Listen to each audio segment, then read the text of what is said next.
அஸ்ஸலாமு அலைக்கும். Welcome to பெனாஸ் cafe. இன்றைக்கி ரொம்ப சூப்பரான ஒரு வெஜ் கோலா பிரியாணி தான் பார்க்க போகிறோம். ரொம்ப சூப்பராக இருக்குங்க. கண்டிப்பாக ட்ரை பண்ணி பாருங்கள். வித்தியாசமான ஒரு பிரியாணி சாப்பிட்ட ஃபீல் கிடைக்கும். நான்வெஜ் சாப்பிட மாட்டோம் அப்படிங்கிறவங்களுக்கு இந்த வெஜ் கோலா பிரியாணி ரொம்ப சூப்பராக இருக்கும். நம்ம நான்வெஜ் ஸ்டைலில் இருக்கும். கண்டிப்பாக ட்ரை பண்ணி பாருங்கள். வாங்க இப்போ வீடியோக்குள்ளே போயிடலாம். ஃபஸ்ட்டு வெஜ் கோலா பிரியாணிக்காக நான் மீல் மேக்கர் தான் எடுத்திருக்கேன். இது ரொம்ப சூப்பராக இருக்கும். ஹை ப்ரோட்டீன் ப்ராடக்ட் இது. ஸோ இது கண்டிப்பாக நம்மளோட ஃபுட்டில் சேர்த்துக்கணும். நான் பெரிய சைஸ் தான் எடுத்திருக்கேன். நீங்கள் எது வேணாலும் எடுத்துக்கலாம். 2 கப் அளவு நான் எடுத்திருக்கேன். ஃபஸ்ட்டு அதை நம்ம கொதிக்கிற தண்ணியில் ஃபஸ்ட்டு ஊற வைக்கணும். அதுக்காக தண்ணி நான் ஒரு பக்கம் கொதிக்க வச்சுருக்கேன். கொதிக்கிற தண்ணியில் நான் 2 கப்பு எடுத்திருக்க சோயாவை அதுக்குள்ளே போட்டு ஒரு 10 நிமிஷம் அப்படியே ஊற விட போகிறேன். அப்போ தான் உங்களுக்கு நல்லா சாஃப்டாக இருக்கும். அதுக்கப்புறம் நம்ம அரைச்சி கோலா ரெடி பண்ணுறதுக்கு கரெக்டாக இருக்கும். ஸோ இது ஒரு 10 நிமிஷம் அப்படியே ஊறட்டும்.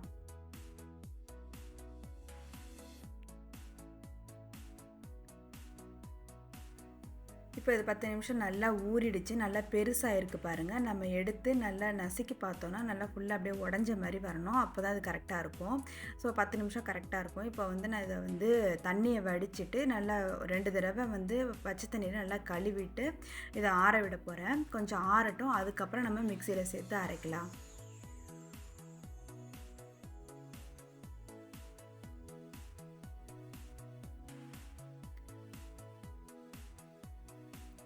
இந்த கேப்லேயே நான் அரிசி ஊற போட போகிறேன். நான் எந்த கப்பில் சோயா எடுத்தனோ அதிலே 3 கப் அளவு பாஸ்மதி அரிசி எடுத்து ஒரு தடவை கழுவிட்டு ஊற வச்சுருக்கேன்.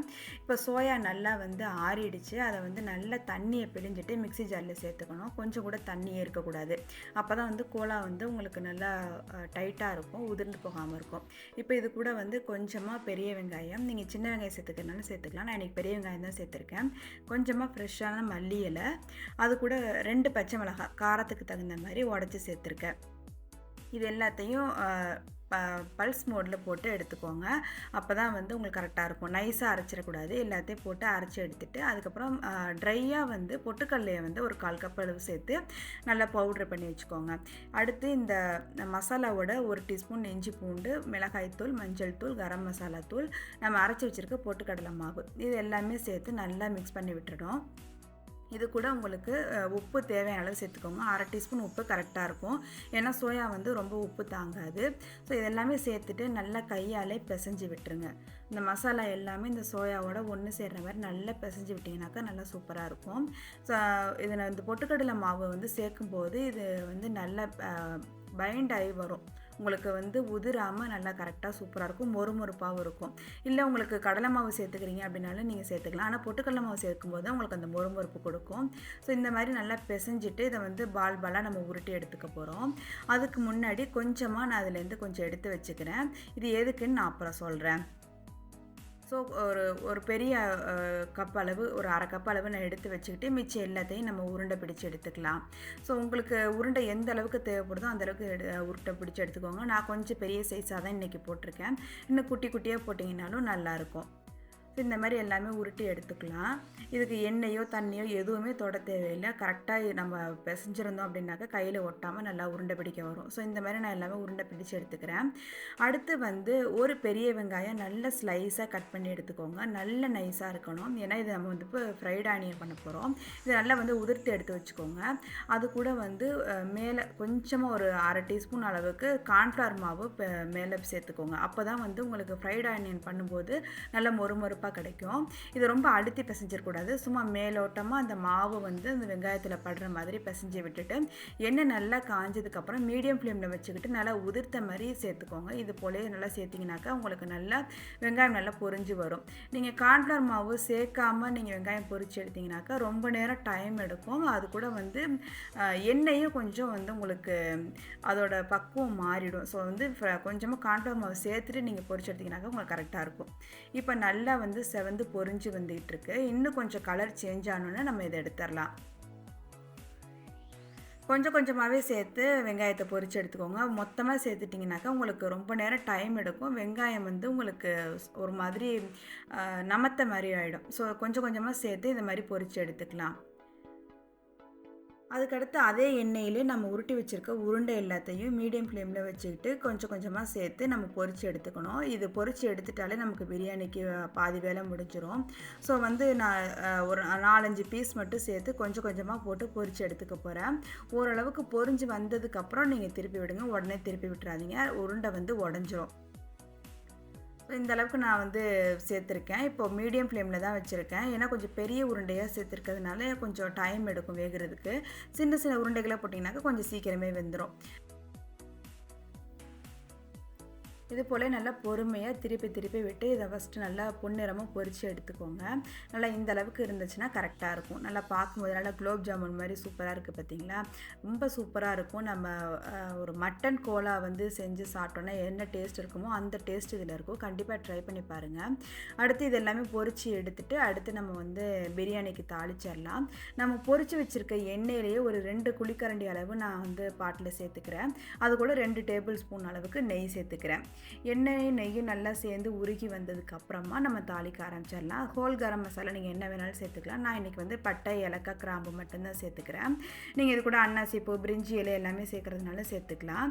எனக்கு இந்த அளவுக்கு மசாலா போதும் அப்படிங்கிறதுனால நான் இந்த அளவுக்கு மட்டும் சேர்த்துருக்கேன். பட்டை, ஏலக்காய் நல்லா வந்து பொரிஞ்சு வந்ததுக்கப்புறம் 2 பெரிய வெங்காயம் நல்லா ஸ்லைஸாக கட் பண்ணியிருக்கேன். அதையும் சேர்த்துக்கிறேன். வெங்காயம் கொஞ்சம் நல்லா வதங்கட்டும். ரொம்ப வந்து ப்ரௌனாக வதங்கணும்னு அவசியம் இல்லை. ஏன்னா நம்ம ஏற்கனவே வந்து ஃப்ரைட் ஆனியன் சேர்த்துருக்கோம். நம்ம அதை வந்து பிரியாணியில் சேர்க்கும்போது உங்களுக்கு அந்த ஃப்ளேவர் ஏறிடும். கொஞ்சம் வந்து நல்லா பச்சை வாசம் மாதிரி வதங்குற அளவுக்கு இருக்கட்டும். இப்போ ஒரு பக்கம் வந்து வெங்காயம் வதங்கிக்கிட்டு இருக்கும்போதே இன்னொரு பக்கம் வந்து இன்னொரு பாட்டில் தண்ணி வச்சுருக்கேன். தண்ணி நல்லா கொதி வர்ற ஸ்டேஜில் அதில் வந்து 2 பிரிஞ்சி இலை, பட்டை, ஏலக்காய், கிராம்பு, அன்னாசி பூ எல்லாமே சேர்த்துருக்கேன்.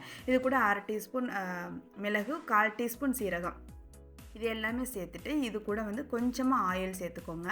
அதுக்கடுத்து கொஞ்சமாக புதினா இலை, கொஞ்சமாக மல்லி இலை, இது எல்லாமே உங்களோட டேஸ்ட்டுக்கு ஃப்ளேவருக்கு தகுந்த மாதிரி நீங்கள் சேர்த்துக்கலாம். சேர்த்துட்டு நம்ம ஊற வச்சுருந்த அரிசி ஒரு 1/2 மணி நேரம் நான் ஊற வச்சுருந்தேன். அதை தண்ணியை வடிச்சிட்டு அதையும் சேர்த்துருங்க. இது ஒரு 5லேருந்து ஒரு 7 நிமிஷம் மட்டும் வெந்தால் போதும். ரொம்ப நேரம் வெந்துடக்கூடாது. இந்த அரிசிக்கு தகுந்த மாதிரி உப்பு சேர்த்துக்கோங்க. கொஞ்சம் சுருக்குன்னு இருக்க மாதிரி சேர்த்திங்கன்னா தான் உங்களுக்கு தண்ணி வடியும் போது அரிசியில் கரெக்டாக இருக்கும். இது ஒரு பக்கம் வெந்துக்கிட்டு இருக்கும்போதே வந்து வெங்காயம் நல்லா வதங்கிடுச்சு. அதில் வந்து 2 தக்காளி நான் சேர்த்துருக்கேன். தக்காளி சேர்த்துட்டு அது கூட வந்து கொஞ்சமாக மல்லி இலை, புதினா இலை இது எல்லாமே சேர்த்துட்டு ஒரு தடவை நல்லா கலந்து விட்டுடலாம். தக்காளி கொஞ்சம் நல்லா மசிஞ்சு மேஷப் ஆகி வரணும். நல்லா கிரேவி டைப்பில் வரணும். அந்தளவுக்கு இதை வந்து வேக விட்டுறலாம். ஸோ அதுக்காக நான் வந்து மூடி வச்சு வேக வச்சுருக்கேன். ஒரு 5 நிமிஷம் சிம்லேயே வச்சுட்டோம்னாக்கா தக்காளி நல்லா வதங்கி வந்துடும். இப்போ நல்லா வந்து வெந்துருச்சு. இது கூட வந்து 1 டேபிள் ஸ்பூன் அளவுக்கு இஞ்சி பூண்டு, 1/2 டீஸ்பூன் கரம் மசாலா தூள், அதாவது நான் வந்து பிரியாணி மசாலா வீட்டிலே அரைச்சது தான் சேர்த்துருக்கேன். நீங்கள் அதை சேர்த்துக்கலாம். அது கூட 1/2 டீஸ்பூன் மிளகாய் தூள் எல்லாமே சேர்த்துட்டு நல்லா கலந்து விட்டுருங்க. இதை வந்து பச்சை வாசம் போகிற அளவுக்கு நல்லா வதக்கி விட்டுறணும். இப்போ மசாலா எல்லாம் நல்லா வதங்கி வந்துருச்சு. இப்போ இதுக்கு அடுத்து நம்ம ஒரு முக்கியமான ஒரு பொருள் சேர்க்க போகிறோம். நம்ம ஏற்கனவே எடுத்து வச்சுருந்தோம் இல்லையா மசாலா அரைச்சி வச்சுருந்ததில், அதை இப்போ சேர்த்துக்கணும். ஏன்னா இப்போ இதை சேர்க்கும்போது தான் உங்களுக்கு அந்த கோலா உருண்டை ஃப்ளேவர் அதில் வந்து கிடைக்கும். ஸோ இதை வந்து கண்டிப்பாக இதை ஸ்கிப் பண்ணாதீங்க. நீங்கள் அரைச்சி வச்சுருக்கும் போது மறந்துடாமல் கொஞ்சம் எடுத்து வச்சுக்கோங்க. இதை எடுத்து கூட சேர்த்துட்டு நல்லா கலந்து விட்டுருங்க. இதுலேயும் கொஞ்சம் நம்ம வந்து காரம்லாம் சேர்த்துருக்கோம் இல்லையா, ஸோ இதெல்லாம் கொஞ்சம் பச்சை வாசம்லாம் போகட்டும். கொஞ்சம் ஒரு நிமிஷம் மட்டும் வதக்கி விட்டுட்டு அதுக்கப்புறம் நம்ம அடுத்த பிரியாணிக்கு உள்ள வேலையெல்லாம் பார்க்கலாம். இந்த டைம்லேயே வந்து ரைஸும் நல்லா வெந்துருச்சு. ஒரு கரெக்டாக 7 நிமிஷத்துலேருந்து ஒரு 10 நிமிஷம் வச்சிங்கனாக்கா கரெக்டாக இருக்கும். ரைஸ் நல்லா நீளமாக நல்லா சூப்பராக வந்திருக்கு பாருங்கள். நம்ம கையில் எடுத்து உடச்சி பார்க்கும்போது நல்லா உடஞ்சி வரணும். அந்த மாதிரி வரும்போது டக்குன்னு ஃபில்டர் பண்ணிடுங்க. தண்ணியை வடிச்சிட்டு உடனே வந்து அந்த பாத்திரத்தை மாற்றிடுங்க. அந்த சுடு தண்ணி மேலே வச்சுருந்தீங்கனாக்கா கீழே இருக்க ரைஸ் வந்து உங்களுக்கு குழஞ்சிரும். ஸோ இது பக்கம் ஒரு பக்கம் வடிஞ்சிட்டு இருக்கட்டும். இப்போ வந்து மசாலாவில் நம்ம தயிர் சேர்த்துடலாம். 2 டேபிள் ஸ்பூன் அளவுக்கு நான் தயிர் சேர்த்துக்கிறேன். தயிர் சேர்த்துட்டு இதை ஒரு தடவை நல்லா கலந்து விட்டுருங்க.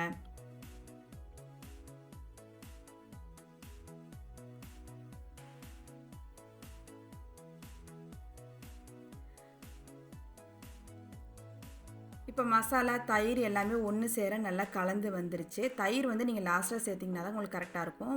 மிளகாத்தூள், கரம் மசாலா தூள் எல்லாமே சேர்த்துட்டு லாஸ்ட்டாக நீங்கள் தயிர் சேருங்க. அப்போ தான் உங்களுக்கு க்ரீமி டெக்ஸ்சராக கிடைக்கும். ஸோ இதை நல்லா கலந்து விட்டுட்டு அதுக்கு அடுத்து நம்ம லெமன் சேர்க்கணும். நான் வந்து 1 டீஸ்பூன் அளவு லெமன் சேர்த்து நல்லா கலந்து விட்டுட்டேன். அதுக்கு அடுத்து வந்து நம்ம இப்போ லேயர் போட போகிறோம். ரைஸும் நல்லா வடிஞ்சிருச்சு. இப்போ எடுத்து வச்சுருந்த கிரேவிலேருந்து பாதி அளவு நான் வந்து லேயரில் அடியில் போடுறேன். பாத்திரத்தில் அடியில் போட்டுட்டு அதுக்கப்புறம் நம்ம எடுத்து வச்சிருக்க ரைஸில் பாதி ரைஸ் மட்டும் இதில் இப்போ நம்ம சேர்க்க போகிறோம்.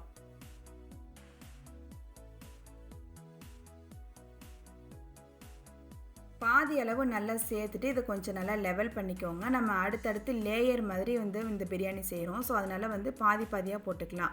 இதை மாதிரி ஒரு லேயர் போட்டுட்டு நம்ம பொரிச்சு வச்சுருக்க உருண்டையில் ஒரு பாதி அளவு உருண்டையை இது கூட சேர்த்துக்கலாம். மேலே மிச்சம் இருக்க கிரேவியை நான் எல்லாமே சேர்த்துக்கிறேன். அப்போ தான் வந்து உங்களுக்கு இந்த ஃப்ளேவர் வந்து அந்த ரைஸ்லேயும் ஏறும், இந்த உருண்டையிலையும் நல்லா ஏறி வரும். ஸோ வந்து நான் இப்போ எல்லா கிரேவியும் வந்து நான் இதை கம்ப்ளீட்டாக இதில் வந்து போட்டுடுறேன். அதுக்கடுத்து மிச்சம் இருக்க ரைஸையும் நம்ம அது மேலே போட்டுடலாம். நீங்கள் ஒரு லேயராக போதும் அப்படின்னு நினச்சிங்கனாக்கா டேரெக்டாக வந்து நீங்கள் மொத்தமாகவே கிரேவி எல்லாமே அடியிலே போட்டுட்டு மேலே வந்து ரைஸ் வச்சுக்கலாம். எனக்கு வந்து இந்த மாதிரி லேயராக போடணும் அப்படிங்கிறதுனால நான் 2 லேயராக போட்டிருக்கேன். அவ்வளோதான். இப்போ எல்லா ரைஸுமே போட்டு லெவல் பண்ணிவிட்டு அதுக்கு மேலே கொஞ்சமாக மல்லி இலை, புதினா இலை அதை போட்டுக்கலாம். அதுக்கடுத்து வந்து நான் கொஞ்சமாக குங்குமப்பூ வந்து பாலில் ஊற வச்சு வச்சுருக்கேன். இது வந்து ஆப்ஷன் தான், ஒரு ஃப்ளேவருக்காக தான். இது தேவைப்பட்டால் நீங்கள் சேர்த்துக்கோங்க, இல்லைன்னா ஸ்கிப் பண்ணிக்கோங்க. ஒரு 1/4 கப் அளவு பால் சேர்த்து மேலே வந்து நான் கொஞ்சமாக தெளித்து விட்டுக்கிறேன். அதுக்கடுத்து மிச்சம் இருக்க உருண்டை எல்லாமே அது மேலே போட்டுடலாம்.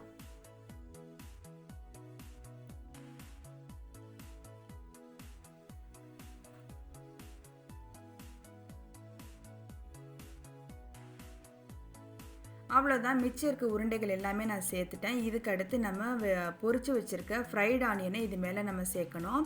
சேர்க்கும்போது கொஞ்சமாக மட்டும் எடுத்து வச்சுக்கோங்க. நம்ம சர்வ் பண்ணும்போது மேலே கார்னிஷிங்காக. இப்போ இது எல்லாத்தையுமே நல்லா உதிர்த்த மாதிரி சேர்த்து விட்டுருங்க. இது போல் நல்லா பரவலாக எல்லா பக்கமும் வர மாதிரி சேர்த்து விட்டிங்கனாக்கா இதோட ஃப்ளேவர் ஃபுல்லாகவே உங்களுக்கு ரைஸில் ஏறி வரும். இது எல்லாமே நான் வந்து ஸ்டவ் ஆஃப் பண்ணிவிட்டு தான் நான் இப்போ லேயர் பண்ணிகிட்ருக்கேன்.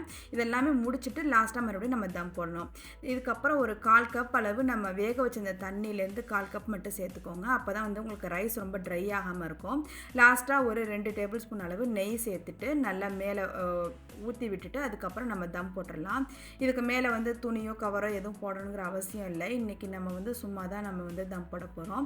அவ்வளோதான். மேலே வந்து நம்ம வடித்து வச்சுருந்த தண்ணியவே சுடு தண்ணியாக இருக்கிறதுனால நான் அதையே வந்து தம்முக்காக யூஸ் பண்ணிக்கிட்டேன்.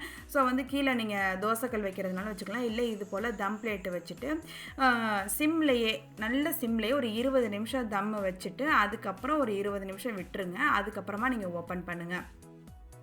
நல்ல சூப்பராக மணக்க லேயர் பிரியாணி நம்ம ரெடி பண்ணிட்டோம். வெஜ் கோலா பிரியாணின்னு சொன்னால் யாருமே நம்ப மாட்டாங்க. கண்டிப்பாக வந்து ட்ரை பண்ணி பாருங்கள். இது வந்து ஒரு மட்டன் ஃப்ளேவர் அப்படியே கொடுக்கும். கண்டிப்பாக ட்ரை பண்ணி பாருங்கள், சூப்பராக இருக்கும். வித்தியாசமாக நம்ம பிரியாணி சாப்பிடணும், ரொம்ப ஹெவியாக இல்லாமல் சாப்பிடணும் அப்படின்னாக்கா நீங்கள் இதை ட்ரை பண்ணி பார்க்கலாம். ரொம்ப சூப்பராக இருக்கும். கண்டிப்பாக ட்ரை பண்ணி பாருங்கள். இந்த வீடியோ பிடிச்சிருந்துச்சுன்னா நம்ம சேனலை லைக் பண்ணுங்கள், ஷேர் பண்ணுங்கள், சப்ஸ்கிரைப் பண்ணுங்கள். உங்களோட கமெண்ட் பாக்ஸில் சொல்லுங்கள். கண்டிப்பாக நான் இதுக்கு ரிப்ளை பண்ணுவேன். தேங்க்யூ.